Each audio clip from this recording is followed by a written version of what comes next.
২৮শে জুলাইয়ের গণ অভ্যুত্থানে দেশের বাইরের প্রবাসী বাংলাদেশিরাও তাদের অবস্থান থেকে সহযোগিতা করেছেন। ছাত্র জনতার অর্জিত বিজয় রক্ষায় প্রবাসীদের সমর্থন অব্যাহত রাখার আহ্বান জানানো হয়েছে। বৃহস্পতিবার বার্মিংহামের বাংলাদেশ সহকারী হাইকমিশনের উদ্যোগে জুলাই বিয়ন্ড দ্য বর্ডার্স শীর্ষক আলোচনা সভা অনুষ্ঠিত হয়।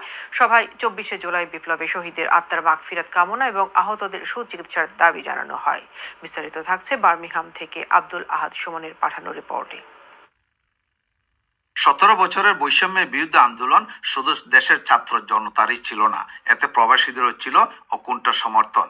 ফ্যাসিবাদ আন্দোলনের বিজয় রক্ষায় সকলকে এক থাকার আহ্বান জানান নেতৃবৃন্দ।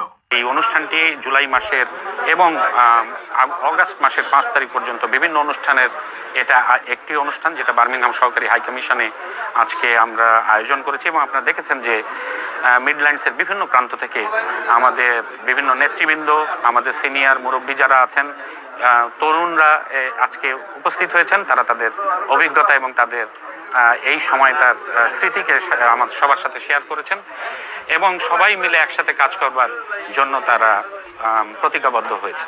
সবাই ব্রিটেনের বিভিন্ন শহর থেকে রাজনৈতিক ও সামাজিক সংগঠনের নেতৃবৃন্দ যোগ দেন। সবাই অতিথিদের বক্তব্যের প্রসঙ্গ নিয়ে বিএনপি ও এনসিপি নেতাদের মাঝে বাকবিতণ্ডার সৃষ্টি হয়। পরে উপস্থিত নেতা কর্মীদের হস্তক্ষেপে পরিবেশ শান্ত হয়ে আসে। অনুষ্ঠানে জুলাই বিপ্লবে যারা শহীদ হয়েছেন তাদের আত্মার মাগফিরাত কামনা করা হয় এবং আহতদের সুচিকিৎসার দাবি জানানো হয়।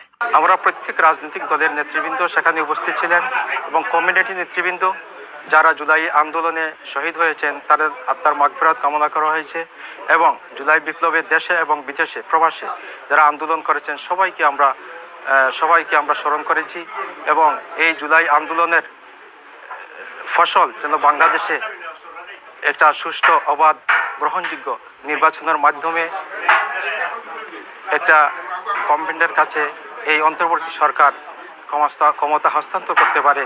হাইকমিশনের কাউন্সিলর হামিদা খাতুনের সঞ্চালনায় ও সহকারী হাইকমিশনার মোহাম্মদ আলিমুজ্জামানের সভাপতিত্বে আরও বক্তব্য রাখেন মিশনের প্রথম সচিব নাজমুস সাকিব, সুজাতুর রেজা, সৈয়দ জমশেদ আলী, মাওলানা মুকাররম হোসেন, এনামুল হাসান সাবির, সাইফুর রাজা চৌধুরী সহ আরও অনেকেই। বার্মিংহাম থেকে আব্দুল আহাদ সুমন, আয়ন নিউজ।